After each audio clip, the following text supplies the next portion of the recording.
ನಮಸ್ಕಾರ ಸ್ನೇಹಿತರೆ, ನಮ್ಮ ಕಥಾ ಟಿವಿಗೆ ನಿಮಗೆ ಸ್ವಾಗತ. ಸ್ನೇಹಿತರೆ, ಇವತ್ತಿನ ಕತೆ ಬಂದುಬಿಟ್ಟು ಕುರಿ ಕಾಯುವ ಯುವಕನ ಜಾಣ್ಮೆ ಅಂತ. ಸ್ನೇಹಿತರೆ, ಕತೆ ತುಂಬ ಚೆನ್ನಾಗಿದೆ, ಕೊನೆಯವರೆಗೂ ನೋಡಿ.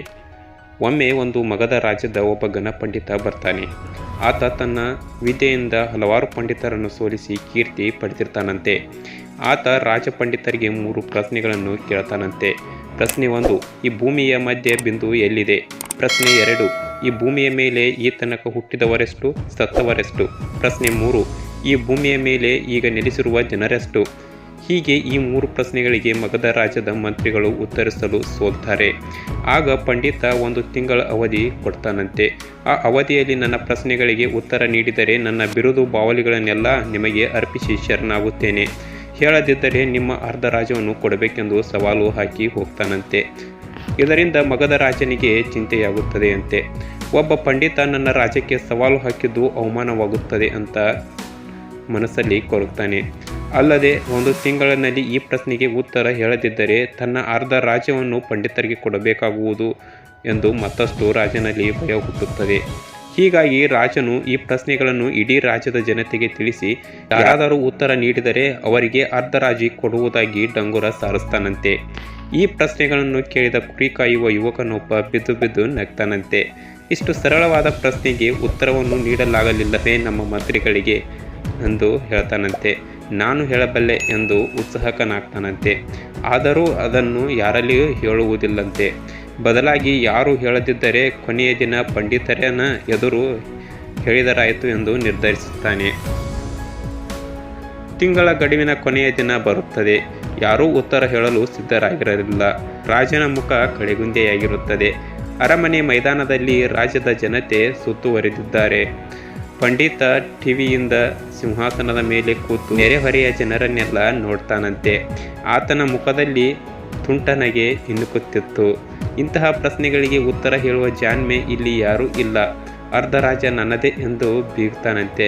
ರಾಜನು ಜನರನ್ನು ಉದ್ದೇಶಿಸಿ ಮಾತನಾಡಿ, ಯಾರಾದರೂ ಸರಿ ಈ ಪ್ರಶ್ನೆಗೆ ಉತ್ತರ ಹೇಳಲು ತಯಾರಿದ್ದೀರಾ ಎಂದು ಕೇಳ್ತಾನಂತೆ. ರಾಜ್ಯದ ಘನತೆಯನ್ನು ಕಾಪಾಡಿ ಉತ್ತರ ಹೇಳಿದವರಿಗೆ ರಾಜ್ಯದ ಅರ್ಧ ಭಾಗವನ್ನು ಕೊಡುವುದಾಗಿ ಹೇಳ್ತಾನಂತೆ. ಹೀಗೆ ಹೇಳಿದ ಅರ್ಧ ಗಂಟೆ ಸಭೆ ಮೌನವಾಗುತ್ತದೆ. ಇದನ್ನು ನೋಡಿದ ಕುರಿ ಕಾಯುವ ಯುವಕ ಹೆಗಲ ಮೇಲೆ ಕುರಿಯೊಂದು ಹೊತ್ತು ಜನ ಸುತ್ತುವರೆದ ಮೈದಾನದ ಮಧ್ಯೆ ಬಂದು ನಿಲ್ತಾನಂತೆ. ಜನರೆಲ್ಲ ಗೋಳ್ ಎಂದು ನಗುತ್ತಾರಂತೆ. ಪಂಡಿತ ಬಿದ್ದು ಬಿದ್ದು ನಕ್ಕು, ಈ ಕುರುಬ ನನ್ನ ಪ್ರಶ್ನೆಗೆ ಉತ್ತರ ಹೇಳ್ತಾನೆಯೇ ಎಂದು ಟೀಕೆ ಮಾಡ್ತಾನಂತೆ. ಇದನ್ನು ನೋಡಿದ ರಾಜನ ಕಣ್ಣಲ್ಲಿ ಹೊಸ ಭರವಸೆ ಮೂಡುತ್ತದೆ ಅಂತೆ. ಆಗ ರಾಜನು ಈತನು ಏನು ಹೇಳುತ್ತಾನೆ ಕೇಳೋಣ ಎಂದು ಯುವಕನನ್ನು ಮಾತನಾಡಿಸಲು ಹೇಳ್ತಾರಂತೆ. ಯುವಕ ಪಂಡಿತರನ್ನು ತಾನು ನಿಂತಲ್ಲಿಗೆ ಕರೆತರ್ತಾನಂತೆ. ಪಂಡಿತರೇ, ನಿಮ್ಮ ಮೊದಲನೇ ಪ್ರಶ್ನೆ ಯಾವುದು ಎಂದು ಕೇಳ್ತಾನಂತೆ. ಪಂಡಿತರು ತಿರಸ್ಕಾರದಿಂದಲೇ ಈತನನ್ನು ಉತ್ತರಿಸಬಲ್ಲ ಎನ್ನುವಂತೆ ಈ ಭೂಮಿಯ ಮಧ್ಯ ಬಿಂದು ಯಾವುದು ಎಂದು ನೀನು ಹೇಳಬಲ್ಲೆಯ ಅಂತ ಕೇಳ್ತಾರಂತೆ. ಆಗ ಕುರಿ ಕಾಯುವ ಹುಡುಗ ಹೆಗಲ ಮೇಲೆ ಕುರಿಯನ್ನು ಇಳಿಸಿ, ಪಂಡಿತರೇ, ಈ ಕುರಿ ನಿಂತ ಸ್ಥಳವೇ ಈ ಭೂಮಿಯ ಮಧ್ಯ ಬಿಂದು ಎಂದು ಹೇಳ್ತಾನಂತೆ. ಪಂಡಿತರು ಏನು ಉದಟ್ಟತನ ಉತ್ತರ ಹೇಳುತ್ತಿರುವೆಯಾ ಎನ್ನುತ್ತಾರಂತೆ. ಯುವಕ, ಪಂಡಿತರೇ, ನಿಮಗೆ ಅನುಮಾನ ಬಂದರೆ ಈ ಭೂಮಿಯನ್ನು ಒಮ್ಮೆ ಅಳತೆ ಮಾಡಿಕೊಂಡು ಬನ್ನಿ, ಅಲ್ಲಿಯವರೆಗೂ ನಾನು ಇಲ್ಲಿಯೇ ನಿಂತಿರುವೆನು, ಸುಳ್ಳಾದರೆ ಅಳೆದು ತೋರಿಸಿ ಎಂದು ಹೇಳ್ತಾನಂತೆ. ಈ ಮಾತಿನಿಂದ ಪೆಚ್ಚಾದ ಪಂಡಿತನ ಮುಖ ಬೆಚ್ಚಿ ಬೀಳುತ್ತದೆ ಅಂತೆ. ಭೂಮಿಯನ್ನು ಅಳತೆ ಮಾಡಲು ಸಾಧ್ಯವೇ ಎಂದು ಮನದಲ್ಲಿಯೇ ಅಂದುಕೊಂಡು ವಿಧಿಯಿಲ್ಲದೆ ಸರಿ ಎನ್ನುತ್ತಾನಂತೆ. ನಿನ್ನ ಮೊದಲನೆಯ ಉತ್ತರ ಸರಿಯಾಗಿದೆ ಎನ್ನುತ್ತಾನಂತೆ. ಇದನ್ನು ಕೇಳಿ ಜನರೆಲ್ಲ ಜೈಕಾರ ಹಾಕ್ತಾರಂತೆ. ಯುವಕ, ಹೇಳಿ ಪಂಡಿತರೇ, ನಿಮ್ಮ ಎರಡನೆಯ ಪ್ರಶ್ನೆ ಯಾವುದು ಎಂದು ಕೇಳ್ತಾನಂತೆ. ಪಂಡಿತ, ಈ ಭೂಮಿಯ ಮೇಲೆ ಇಲ್ಲಿಯ ತನಕ ಹುಟ್ಟಿದವರೆಷ್ಟು, ಸತ್ತವರೆಷ್ಟು ಹೇಳುವೆಯಾ ಎಂದು ಕೇಳ್ತಾನಂತೆ. ಯುವಕ, ಕುರಿಯ ಹೊಟ್ಟೆಯ ಮಧ್ಯಭಾಗಕ್ಕೆ ಹಗ್ಗವೊಂದನ್ನು ಕಟ್ಟಿ ಈ ಕುರಿಯ ಅರ್ಧ ಭಾಗದ ಕೂದಲು ಎಷ್ಟಿವೆಯೋ ಅಷ್ಟು ಜನ ಭೂಮಿಯ ಮೇಲೆ ಹುಟ್ಟಿದ್ದಾರೆ, ಇನ್ನರ್ಧ ಭಾಗ ಭೂಮಿಯ ಮೇಲೆ ಸತ್ತವರ ಸಂಖ್ಯೆ.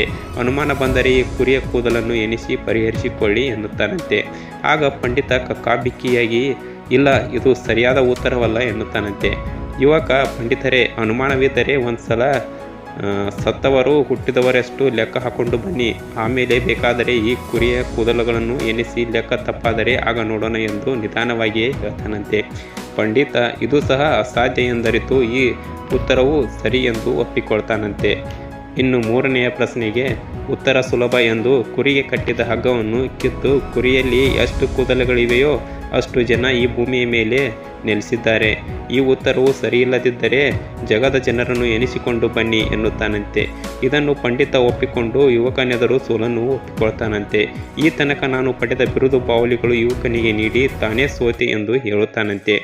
ಇದನ್ನು ನೋಡಿದ ರಾಜನು ಆನಂದ ಪಡ್ತಾನಂತೆ. ಆಗ ಯುವಕ ಇಡೀ ರಾಜ್ಯದ ಜನತೆಗೆ ಹಾಡಿ ಕೊಂಡಾಡುತ್ತಾರಂತೆ. ಯುವಕ ರಾಜ್ಯದ ಅರ್ಧ ಭಾಗವನ್ನು ನಿರಾಕರಿಸುತ್ತಾನಂತೆ. ಯುವಕನ ಸಮಯ ಪ್ರಜ್ಞೆ, ಬುದ್ಧಿವಂತಿಕೆ, ಪ್ರಾಮಾಣಿಕತೆಯನ್ನು ನೋಡಿದ ಯುವರಾಣಿಗೆ ಯುವಕನಲ್ಲಿ ಪ್ರೇಮ ಉಂಟಾಗುತ್ತದೆಯಂತೆ. ಇದನ್ನು ತಿಳಿದ ರಾಜ ಯುವಕನಿಗೆ ತನ್ನ ಮಗಳನ್ನು ಕೊಟ್ಟು ಅದ್ದೂರಿಯಾಗಿ ಮದುವೆ ಮಾಡುತ್ತಾನಂತೆ.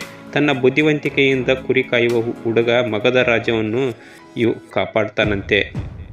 ಸ್ನೇಹಿತರೆ, ಇದಾಗಿತ್ತು ಇವತ್ತಿನ ಕತೆ. ಇನ್ನೂ ಇಂತಹ ಹೆಚ್ಚಿನ ಕಥೆಗಳಿಗಾಗಿ ನಮ್ಮ ಕಥಾ ಟಿವಿನ ಸಬ್ಸ್ಕ್ರೈಬ್ ಮಾಡಿ ಮತ್ತು ನಮ್ಮ ಕಥಾ ಟಿವಿಗೆ ನಿಮ್ಮ ಬೆಂಬಲವಿರಲಿ. ಧನ್ಯವಾದಗಳು.